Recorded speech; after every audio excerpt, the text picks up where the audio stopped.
Captain America's an icon, then the shield is the icon of the icon. Much like the outfit, it's not an obvious weapon. It dawns on him like, I don't need a gun. This thing is amazing. Obviously, aside from just being a symbolic weapon, that he's there to metaphorically shield us from harm and the bad guys, the shield also became a very cool weapon for Captain America, especially when they went from the triangular shape to the more round shape. A triangle is not a very practical thing to use as an offensive weapon. And the comics realized that they went to the circular shield because you could throw it and it'd be like a frisbee and come back, and they show that evolution through the movie. Making it circular gave them the opportunity to really do things visually with it, to bounce it off walls, to throw it around, to have it return to him, and in a comic this is all important, the visual aspect of it.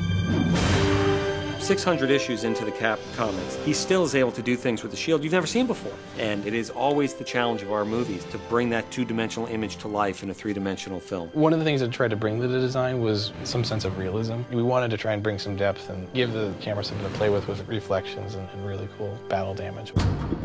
The shield's made of vibranium, which is stronger than steel, but 3/4 the weight, which makes it very good in battle. It's a metal which absorbs all energy. It makes a bullet feel like a cotton ball. What do you think? I think it works.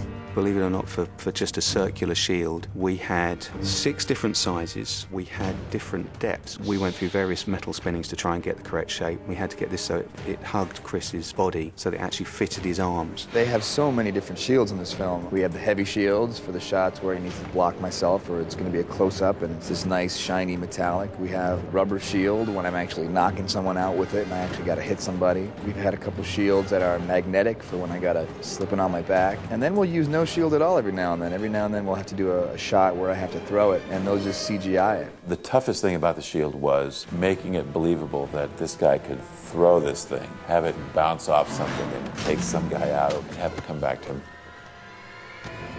We tried some practical stuff where he's throwing a rubber shield. Nothing worked until we handed it over to Chris Evans, basically. Until we said, okay, you've got this shield that's this wide and it weighs this much. What would you do? How would you throw it? And he came up with some really interesting ways of doing it.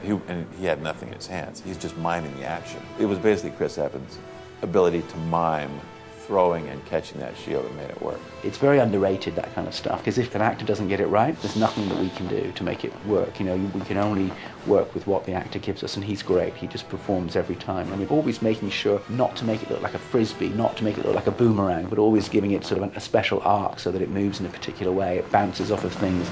The last element is the sound guy comes there and he puts the sound that the shield makes, even when you're holding it, because it's vibranium and it has this ring to it. Once you put that in there, and when it bounces off something, it makes that sound.